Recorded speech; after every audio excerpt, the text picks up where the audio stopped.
सुनिए, आवाज नहीं कीजिए। प्लाज्मा के कार्य है जो सबसे पहले हम लोग को बॉडी में क्या करता है, रिक्वायरमेंट करता क्या है, तो ब्लड प्रेशर को ये नॉर्मल रखता है। ब्लड प्रेशर समझते हैं ना, बीपी। और बीपी कितना होता है एक जनरल मनुष्य का, जी बताइए। 120/80 mm। उसको खोज लिया अब तो लोग विचार नहीं करें। अब सुनो, ब्लड प्रेशर सबसे पहले जो नॉर्मल ब्लड प्रेशर को बनाने का काम करता है वो कौन करता है? प्लाज्मा। कौन करता है? प्लाज्मा। और नॉर्मल बीपी जो हम लोग का शरीर में होता है वो 120 बटा कितना होता है छोटा? 80 mm क्या होता है? Hg Hg। तो आपको याद भी होगा, एक पढ़ा भी है कि एक नॉर्मल व्यक्ति का ब्लड प्रेशर होता है, जैसे अभी हम सभी का ब्लड प्रेशर नापेंगे ना तो एकदम नॉर्मल दिखेगा। कारण क्या है कि कोई भी प्रकार के कोई हिंसक नहीं है, कोई प्रकार के विचारधारा नहीं है, वैसा उत्तेजित कोई भावना नहीं है, तो ब्लड प्रेशर एकदम हम लोग का समान है, नॉर्मल है। लेकिन यही अगर आपके पिताजी का, मदर का या दादा का, अगर या कोई आदमी का एजेड जो व्यक्ति है उसका ब्लड प्रेशर अगर मापा जाएगा तो उसका ब्लड प्रेशर में आपका थोड़ा सा अंतर दिखाई पड़ेगा। कोई के बढ़ा होगा तो कोई के कमा होगा। और ब्लड प्रेशर के 90% लोग देखते होंगे कि गाँव घर में या तो कहीं भी शहर में दवाइयाँ खाते रहता है। कारण क्या है, उसका जो ब्लड का है ना प्रेशर बढ़ जाता है, और ब्लड प्रेशर बढ़ जाएगा तो आप तिलमिला जाइएगा, अब बका जाइएगा। आप कोई भी काम करिएगा तो सही से नहीं, जिसको बोलते हैं कंपन करना, जैसे गुस्सा आ जाएगा, बार बार किसी वस्तु को लेकर के, कोई आदमी को लेकर के उत्तेजित हो जाइएगा, मारे लगिएगा, तो वहाँ ब्लड प्रेशर बढ़ गया। और ब्लड प्रेशर कब ठंडा होगा? जब तक आपका ब्लड नॉर्मल नहीं होता है तब तक वो ठंडा नहीं होगा। तो वहाँ पे सबसे ज्यादा तो बैलेंस बनाने वाला अगर कोई होता है तो यानी क्या होता है? प्लाज्मा। प्लाज्मा का मुख्य घटक क्या है बाबू? तो ब्लड प्रेशर को यानी नॉर्मल रखता है, बढ़ने नहीं देता है नहीं। इसके बाद है सब दूसरा पॉइंट है क्लॉटिंग। जब ब्लड कहीं पे यानी बहना शुरू हो जाता है, कट गया, छट गया, तो उसको वो जमा करता है। उसको रोकने वाला अगर कोई है तो वो कौन है? प्लाज्मा। जैसे देखोगे कोई का खून एकदम बहुत पतला होता है, क्या उसका बह गया तो बाहर आए, जो बाहर आए, मतलब उसका खून रुकने का नाम ही नहीं ले रहा। कहने का अर्थ है उसमें प्लाज्मा का थोड़ा भागीदारी कम रही है। और प्लाज्मा जहाँ पे स्ट्रॉन्ग लेवल में रहेगा वहाँ पे आपका क्लॉटिंग और अंदर का इम्यूनिटी पावर जो होता है वो दोनों मजबूत रहेगा। इम्यूनिटी पावर कैसे मजबूत होगा? जब आपका खान पान अच्छा होगा तो इम्यूनिटी पावर आपका अच्छा होगा। इम्यूनिटी पावर कमजोर रहेगा, आप बार बार डॉक्टर के पास जाइएगा। इम्यूनिटी पावर जितना आपका स्ट्रांग होगा, आप डॉक्टर से साल भर में 1 बार मिलिएगा तो मिलेगा, नहीं तो कोई आवश्यकता नहीं है। तो ये सबसे प्रोटीन को परिवहन करता है, या तो इम्यूनिटी पावर या फिर ब्लड क्लॉटिंग को रोकता कौन है? प्लाज्मा। उसमें मुख्य भूमिका निभाता है। कौन बाबू? प्लाज्मा। कहता है सोडियम पोटेशियम जैसे खनिज का बना करके बॉडी में संतुलन रखता है कौन? यानी कि प्लाज्मा। जैसे आप डेक्सोना ऑक्सोना खाते होंगे शरीर में, डेक्सोना देखोगे जब भी डॉक्टर लेता है तो 0.5 ml लेता है। कहा तो डॉक्टर के यहाँ कि हमको 5 ml डेक्सोना दे दीजिए। आपके बॉडी में यानी सोडियम पोटेशियम बढ़ जाएगा, और बढ़ जाएगा। जैसे लहसुन आप खाते हैं ना, तो लहसुन का कोई फूट के फूट खा जा है, आलू नहीं है, चटनी पीस जा है। कारण क्या? उसमें सोडियम और पोटेशियम की मात्रा ज्यादा है। और जैसे ही ये हमारे शरीर में बढ़ेगा ना तो संतुलन बिगड़ जाएगा। संतुलन क्या होगा? बिगड़ जाएगा। बिगड़ेगा तो आप उत्तेजित हो जाइएगा। गर्म पदार्थ है और इसको नॉर्मल करने का काम कौन करता है? प्लाज्मा। प्लाज्मा क्यों करता है? क्योंकि इसमें 92% क्या है? जल है। तो गर्मी को ठंडक कौन देगा? प्लाज्मा देगा। तो सोडियम और पोटेशियम को भी कंट्रोल में करता कौन है? प्लाज्मा। इसके बाद है पीएच। पीएच वैल्यू जो है, पीएच वैल्यू 0 से, यानी देखिए ध्यान से, पीएच वैल्यू 0 से 7, और 7 से कितना होता है? 14। 8 नहीं, 7 से कितना? 14। 0 हो गया, 0 यानी 7 हो गया आपका न्यूट्रल। 7 आपका क्या हो गया? न्यूट्रल, जिसको लोग बोलते हैं यानी उदासीन। जिसको लोग क्या बोलते हैं? उदासीन। कोई देगा 7 पीएच मान है तो उसको क्या बोलेंगे? उदासीन। उदासीन मतलब कोई वो कलर नहीं होगा। लेकिन अगर ऐसा आ जाए 7 से नीचे, तो 7 से नीचे रहेगा तो उसको लोग बोलेंगे खट्टा रहेगा, एसिड होगा ना। और जो 7 से ऊपर हो गया वो क्या हो जाएगा? बेस। बेस मीन्स क्या हो जाएगा? तो कड़वा हो जाएगा। नहीं, कड़वा क्या हो जाएगा? कड़वाहट उसमें आ जाएगा। तो बेस हो गया, जिसमें खट्टा आ गया वो आपका एसिड हो गया। तो कोई पूछ देगा कि जिसका 7 पीएच मान होता है वो न्यूट्रल होता है, उदासीन होता है, उदासीन होता है। जिसका 7 से पीएच मान कम होता है वो क्या होता है, एसिड होगा। और जो 7 से ज्यादा होगा वो क्या होगा, बेस। बेस मीन चार। जैसे आप करेला खाइएगा, क्या वो खट्टा लगेगा, करेला हमेशा कड़वा लगेगा। आपकी खून खाते होंगे, खून पीते होंगे, तो खून पीने वाले आप हैं तो इसका मतलब कि आप बेस को ले रहे हो, बेस आपका खट्टा नहीं लगेगा।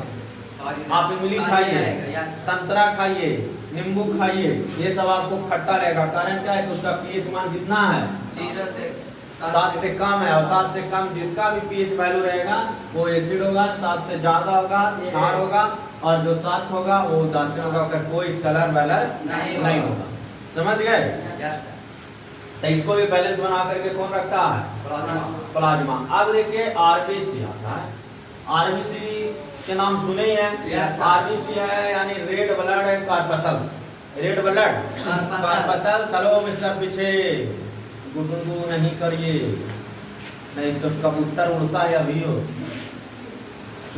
से आरबीसी जिसको हम लोग बोलते हैं हीमोग्लोबिन के कारण वो लाल होता है। आरबीसी किसके कारण लाल होता है, हीमोग्लोबिन के कारण। और सबके शरीर में हीमोग्लोबिन है या नहीं, सबके शरीर में, चाहे बुजुर्ग हो चाहे बूढ़ा हो, हर व्यक्ति के शरीर में क्या है, हीमोग्लोबिन है। अब हीमोग्लोबिन के माध्यम से ऑक्सीजन का वहन होता है। अगर हीमोग्लोबिन हम लोग के शरीर में ना होता तो यहाँ तक ऑक्सीजन नहीं पहुँच पाता। हम लोग के शरीर में अगर पैर तक ऑक्सीजन जा रहा है, ब्लड जा रहा है, तो उसमें सबसे ज्यादा अगर कोई भूमिका निभा रहा है तो हीमोग्लोबिन निभा रहा है। कौन, हीमोग्लोबिन। कौन निभा रहा, हीमोग्लोबिन। इसके बाद कहता है इसकी कमी से एनीमिया तथा पीलिया रोग हो जाएगा। अगर जिसके शरीर में हीमोग्लोबिन की कमी हो गया तो हीमोग्लोबिन की कमी हो जाने के कारण शरीर में एनीमिया और आपका पीलिया रोग हो जाएगा। एनीमिया रोग के कारण यानी कि आपका शरीर में पूरा जकड़न रहेगा, पैर कमजोर हो जाएगा, आपको हमेशा दर्द रहेगा, जलन रहेगा हड्डी में, उसको बोलते हैं एनीमिया रोग।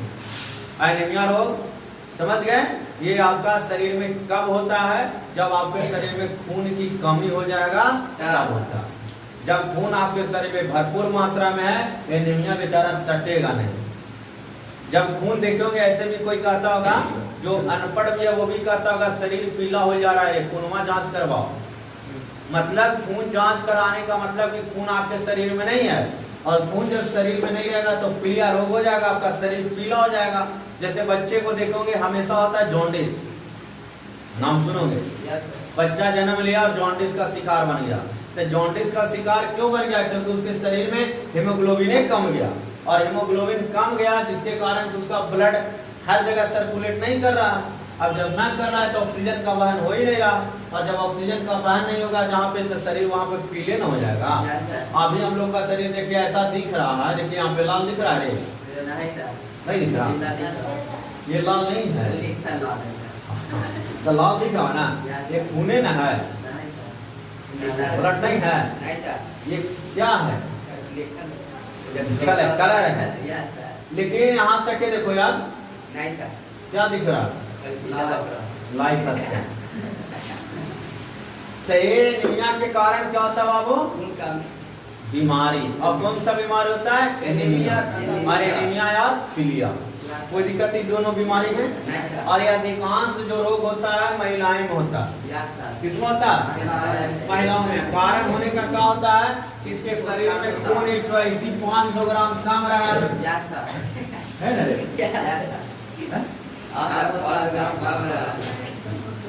काम होता है, जिसके कारण ये रोग क्या होता है, सट जाता है। हीमोग्लोबिन जो है ना बाबू, वो दो प्रकार के हैं, एक है हेम और दूसरा है ग्लोबिन। हेम जो है वो आयरन है। हेम किससे बना है, आयरन से। और ग्लोबिन किससे बना है, प्रोटीन से। तो कोई पूछ देगा हीमोग्लोबिन कितने वर्ड से मिलकर बना, 2 वर्ड से। हेम का मतलब आयरन, और ग्लोबिन का मतलब प्रोटीन। हेम मतलब जिस भी देखिएगा औरत कोई भी कहीं जाएगा डॉक्टर है तो ओकरा जनरली जो भी डॉक्टर होता है वो लिख देता है आयरन की दवाई को, और जाके खाली कहो ना कि कमजोरी मारा है डॉक्टर साहब, अच्छा तो बीमारी हम समझ गए, वो तुरंत क्या देगा, आयरन दे देगा। आयरन खाते रहिए, लोहा आपका शरीर में बढ़ते रहेगा। और आयरन जब बढ़ जाएगा आपका शरीर में पूरी तरह से यानी कंपोनेंट्स आ जाएंगे, और कंपोनेंट्स आ जाएगा तो दिक्कत दूर हो जाएंगे। तो हेमोग्लोबिन कितने वर्ड से बना? 2 वर्ड से। एक एम और दूसरा ग्लोबिन। एम का अर्थ क्या होता है? आयरन। और ग्लोबिन का अर्थ क्या होता है? प्रोटीन। क्या होता है बाबू? प्रोटीन। फेफड़ों से ऊतक तक ऑक्सीजन पहुंचाता है। कोई जगह हेमोग्लोबिन का काम क्या है? फेफड़ा से उठाएगा और जगह जगह यानी जितने भी ऑर्गन है ऊतक है सब तरफ पहुंचाएगा खून को। कौन?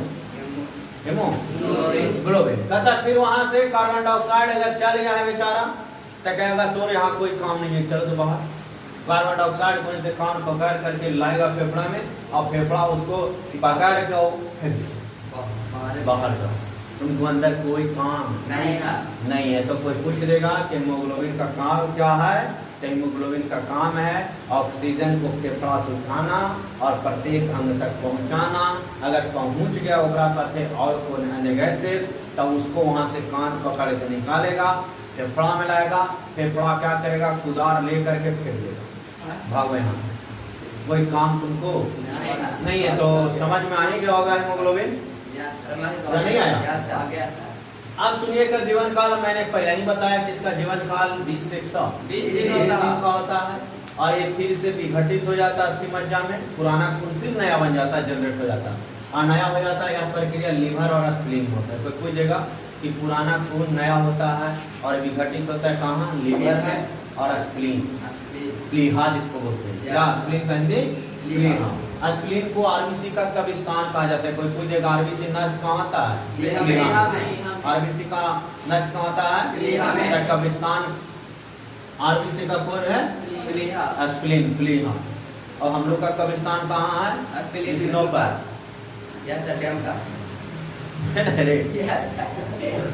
और आरबीसी का कहाँ है? स्प्लीन, प्लीहा में। तो आरबीसी अगर आपका है तो उसको क्या बोलेंगे छोटे? कब्रिस्तान। कब्रिस्तान मतलब खून को क्या करेगा? मार देगा। और मार के फिर से क्या करेगा? लीवर दे देगा। लीवर कहेगा फिर से बना देना, टेंशन काहे कोई। अब इसका अन्य तथ्य को थोड़ा जानते हैं। आरबीसी का निर्माण बोन मैरो अस्थि मज्जा में होता है। यह भी बहुत अच्छा सवाल है कि कोई पूछेगा आरबीसी बनता कहाँ है? अस्थि मज्जा में। और नष्ट कहाँ होता है? प्लीहा में। जीवन काल कितना दिन का? 20 से 100। आरबीसी का काम क्या है? आरबीसी का काम ऑक्सीजन को क्या करना? ऑक्सीजन को अंग तक ले जाना, यही ना है। अब सुनो, आरबीसी में नाभिक नहीं होते। कोई पूछेगा कि आरबीसी में न्यूक्लियस होता है? तो आरबीसी में सेंट्रल न्यूक्लियस नहीं होता। इसमें ऑक्सी हीमोग्लोबिन होता है। जब हीमोग्लोबिन ऑक्सीजन से जुड़ा होता है तो ऑक्सी हीमोग्लोबिन क्या आएगा? और डीऑक्सी हीमोग्लोबिन कब कहेंगे? तो जब ऑक्सीजन से नहीं जुड़ा रहेगा तो उसको क्या बोलेंगे? Deoxy haemoglobin. तो कोई पूछेगा कि ऑक्सी हीमोग्लोबिन कब होगा? तो ऑक्सीजन से कनेक्ट रहेगा तो ऑक्सी, और जब ऑक्सीजन से कनेक्ट नहीं रहेगा तो उसको क्या बोलेंगे? डीऑक्सी। दोनों में कोई दिक्कत नहीं सर। ऑक्सी किसको बोलेंगे? ऑक्सीजन से कनेक्ट। और डीऑक्सी किसको बोलेंगे? जो ऑक्सीजन से कनेक्ट नहीं है उसको लोग क्या बोलेंगे? डीऑक्सी। अब आता है देखिए श्वेत रक्त। श्वेत रक्त को हम लोग क्या बोलते हैं? डब्ल्यूबीसी। लाल डब्ल्यूबीसी। डब्ल्यूबीसी का फुल फॉर्म होता है व्हाइट ब्लड कॉर्पसल्स। और ये आपके शरीर में है। यही शरीर में एंटीबॉडी तैयार करता है, और जितने भी खतरनाक बीमारी है उस सब से लड़ता कौन है? डब्ल्यूबीसी। अगर डब्ल्यूबीसी हम लोग का कमजोर हो जाएगा तो शरीर हम लोग का थक जाएगा। डब्ल्यूबीसी तब तक रहेगा तब तक ये बीमारी से हम लोग को क्या करेगा? बचाएगा। तो शरीर को संक्रमण से बचाता कौन है? व्हाइट ब्लड से। इसको हम लोग लिकोसाइट्स भी कहते हैं। कोई पूछेगा आरबीसी डब्ल्यूबीसी का दूसरा नाम क्या है? लिकोसाइट्स। क्या नाम है रे? डब्ल्यूबीसी का दूसरा नाम लिकोसाइट नाम है या प्रतिरक्षा है। इसको कोई बोलेगा कि शरीर का रक्षा प्रणाली किस ब्लड को कहा जाता है? डब्ल्यूबीसी को रक्षा प्रणाली कहा जाता है। जब तक डब्ल्यूबीसी जिंदा है तब तक शरीर में कोई ऐसे बीमारी होने नहीं देगा। उससे लड़ने का काम कौन करेगा? डब्ल्यूबीसी। अगर डब्ल्यूबीसी ज्यादा मजबूत होगी आपका बीमारी तो डब्ल्यूबीसी जाके बार धक्का मारेगा, नहीं भागेगा तो कहेगा नहीं भागेगा। तब ऊपर से हम लोग एंटीबॉडी लेते हैं, मतलब इंजेक्शन।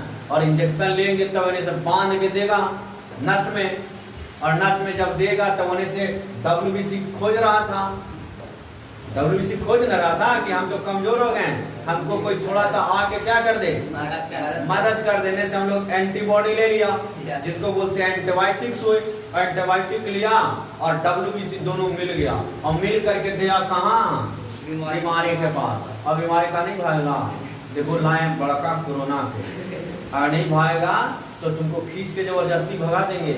और देखिए जैसे ही सुई लेते हैं बुखार भागता है कि नहीं भागता, अरे भाग जाता है ना।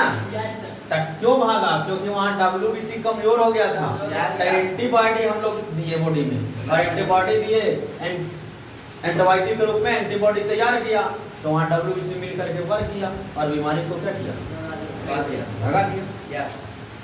तो कोई भी अगर बीमारी हो जाए तो कम से कम हम लोग को 3 दिन, कितने दिन, 3 दिन कम से कम एंटीबायोटिक इंजेक्शन लेना चाहिए। कितना दिन, 3 दिन। लेकिन हम ये बोलिया ठीक हो गया तब पैसा नहीं दे डॉक्टर के, लूटे तो। लेकिन गलत चीज है, आपके शरीर में संक्रमण जल्दी जाता नहीं है, वो संक्रमित फिर से वापस आ सकता है अगर WBC कमजोर पड़ गया तो। इसी चलते कोई भी डोजेज होता है इंजेक्शन का तो मिनिमम 3 दिन और मैक्सिमम 6 दिन।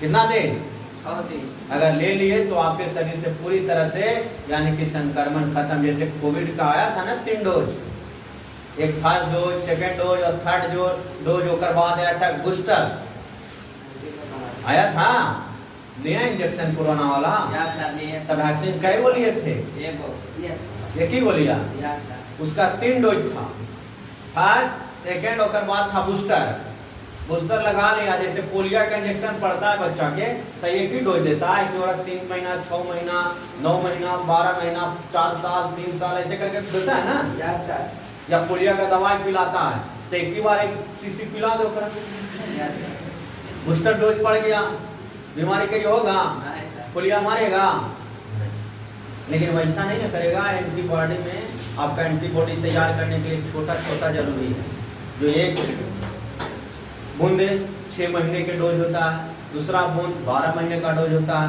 तीसरा बूंद आपका यानी 1.5 साल का डोज होता है। तो ये आपका शरीर में कौन मदद किया, इम्यून सिस्टम को, इम्यून सिस्टम को पूछेगा कि मजबूत कौन करता है, WBC।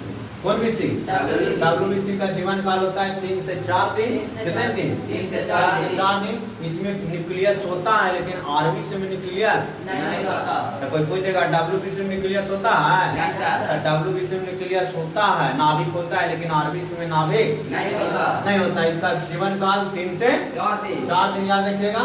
इसका स्वास्थ्य और प्रतिरक्षा के लिए अत्यंत माना जाता है। इसकी कमी से हो जाएगा एड्स और ब्लड कैंसर।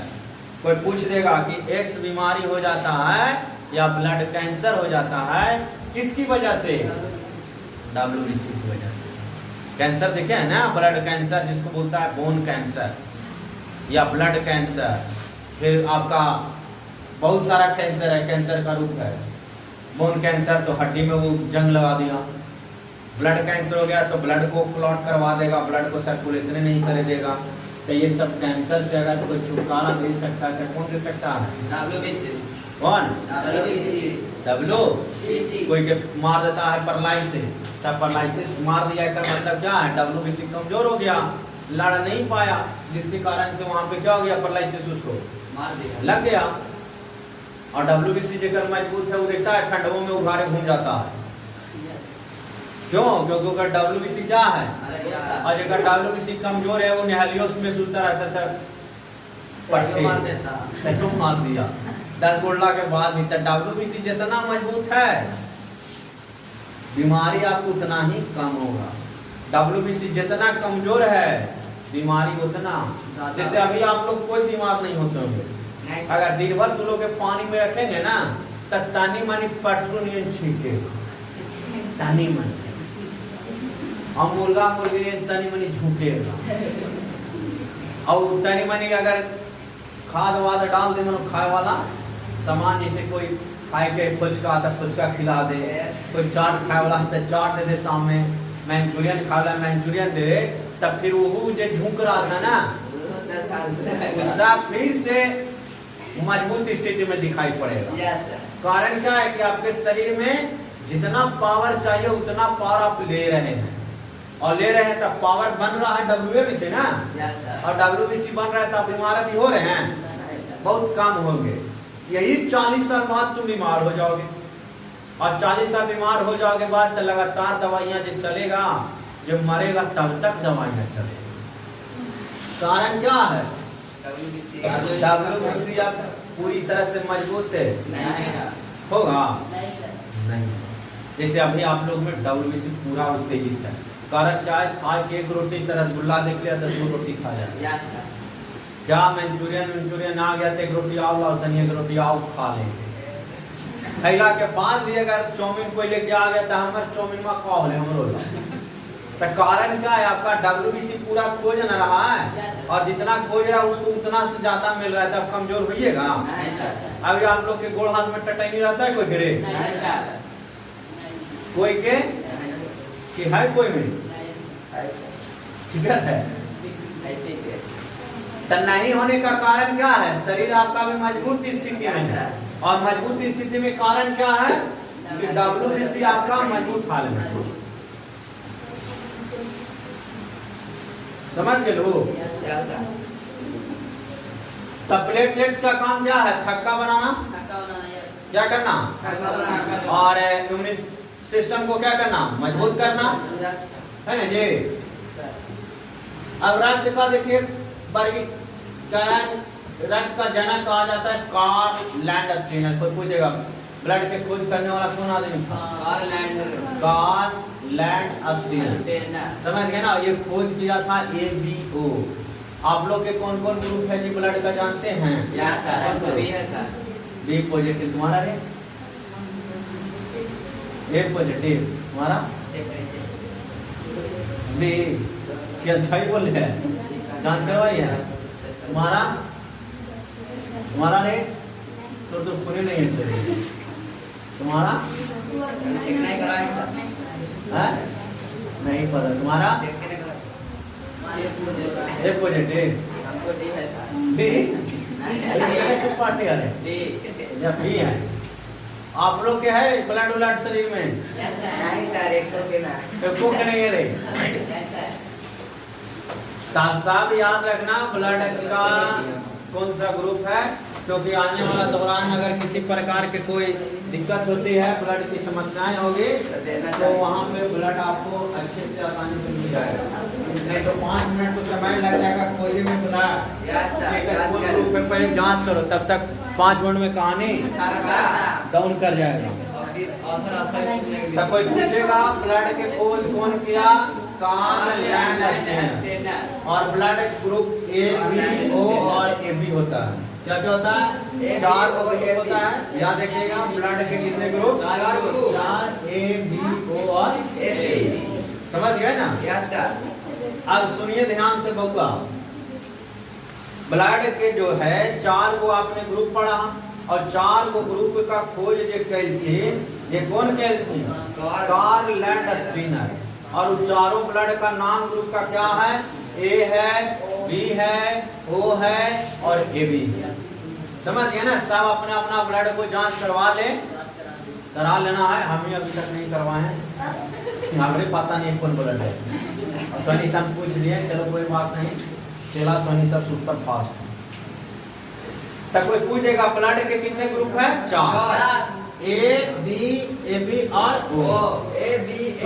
रक्त दान कौन कर सकता है? A दान कर सकता है और AB दान कर सकता है। और आप प्राप्त कौन करेगा? जेकर ग्रुप, सुनो ध्यान से, थोड़ा सा यहाँ पे, जिसका ग्रुप A है और जिसका ग्रुप AB है, वो दे सकता है किसको? A को और O को। तो कोई पूछेगा A है और AB है, तो हमारे ब्लड केकरा मिल सकता है? कौन हमारे ब्लड को ले सकता है? ये और वो ले सकता है।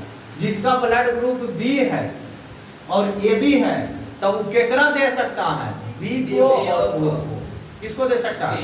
B और O को। अगर कोई का ब्लड ओनली फॉर AB है, किसी का ब्लड ओनली फॉर AB है, तो वो क्या दे सकता है? तो सबको दे सकता है, उसका सब ब्लड ले सकता है, सबका एक्सेप्ट कर लेगा।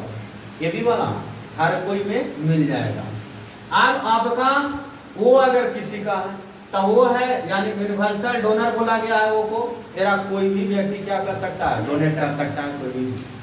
तो यूनिवर्सल डोनर कोई पूछेगा वो और यूनिवर्सल एक्सेप्टर पूछेगा रिसेप्टर पूछेगा तो ये भी क्या बोलेगा डोनर ओ दान दे सकता है कौन सबको ओ सबसे ले कौन सकता है ए बी सबको दान देगा कौन सबको लेगा कौन ए बी जेकर ए और बी रहेगा वो केकरा दे सकता है ए और ओ को जेकर बी और ए बी है वो केकरा देगा बी और ओ को तो ब्लड ग्रुप कितने प्रकार के A B O A B कोई दिक्कत नहीं सर। कार्ल लैंडस्टीन ने क्या किया ब्लड ग्रुप का खोज किया ब्लड का खोज नहीं किया ब्लड ग्रुप का खोज किया कौन तो आपका ए है तो आप किसको दे सकते हैं छोटे ए और ओ को दे सकते हो बी वाले को बी है तो बी और ए बी वाले किसको देगा बी और ओ को दान दे सकता है ना।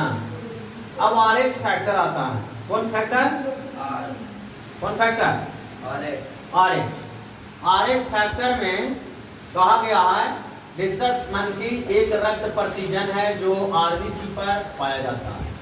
आरएच फैक्टर्स है एक मंकी बंदर देखो ना बंदरों पर ये देखा गया है तथा व्यक्ति का RH प्लस या माइनस होना RH का उपस्थित पर निर्भर करता है और ये RH का तथ्य है कि दोनों रक्त मिल सकता है प्लस भी मिल सकता है माइनस मिल सकता RH माइनस जो होता है व्यक्ति को केवल RH माइनस ही मिलेगा दूसरा आदमी दे नहीं सकता। वही ना कभी कभी कोई प्लस पॉजिटिव है और चढ़ा दिया नेगेटिव वाला के तब ब्लड रिएक्शन कर गया और रिएक्शन कर गया तो कहानी बंद हो गया।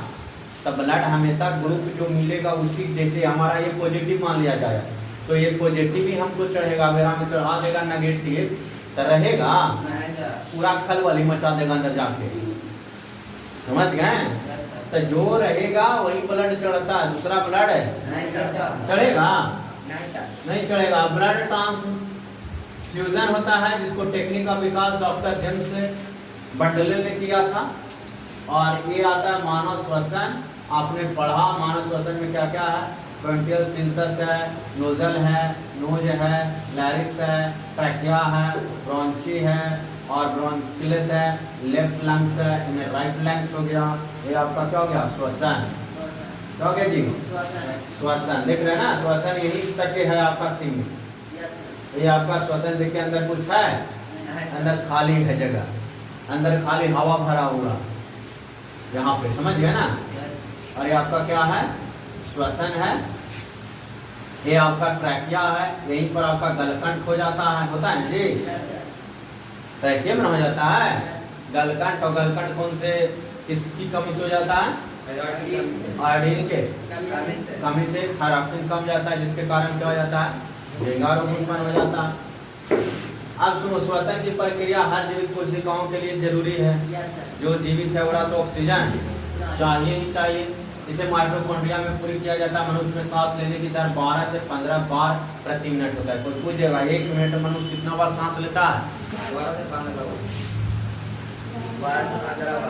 1 मिनट में सांस कितने बार लेते हो 12 से 15 बार। मनुष्य में श्वसन प्रक्रिया का नियंत्रण जो करता है श्वसन को नियंत्रण कंट्रोल करता है वो मेडुला करता है। कौन करता है मेडुला ऑब्लोंगेटा भाग के द्वारा किया जाता है जिसमें C6H12O6 से आपका पायरुविक अम्ल प्लस 2 ATP मिलेगा तो ऊर्जा आपको मिलेगा समझ गए। फेफड़ा में गैसों का आदान प्रदान देखिए सांस लेने पर नाइट्रोजन 78% होता है तो नाइट्रोजन के काम है फेफड़ा में और 78% का है तो बाहर जाओ।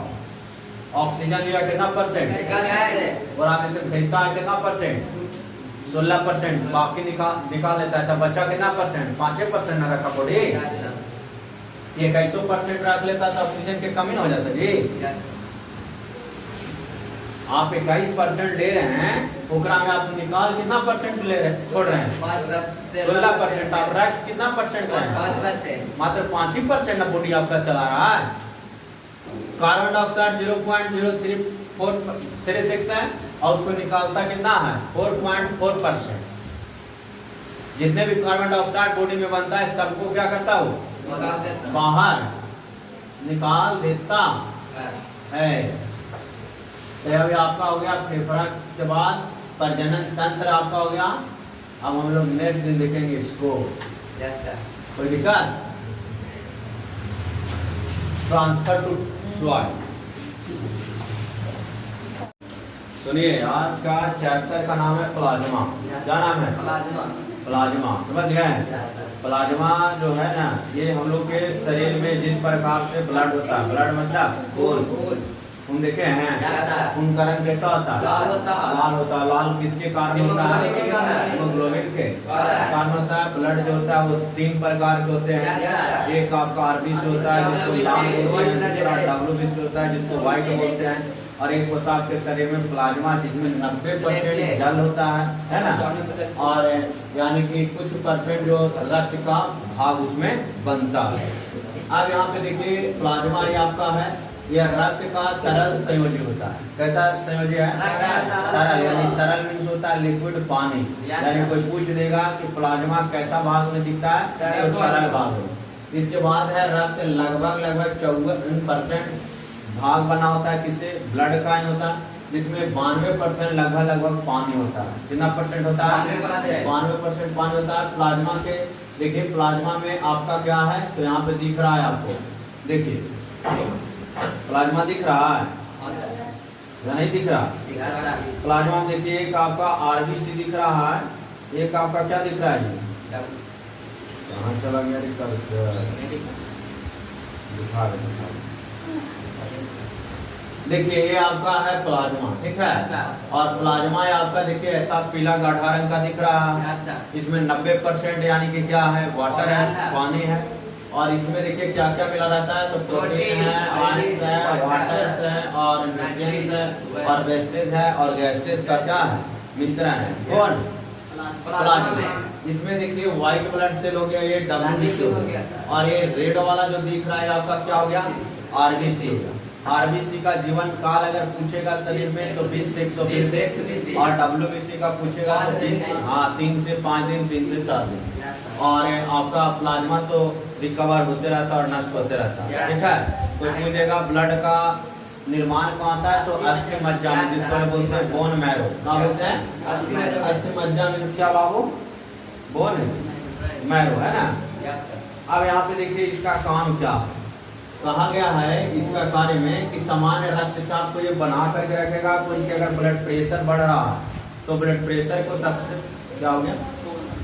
ब्लड प्रेशर को ये बैलेंस करके रखता कौन है?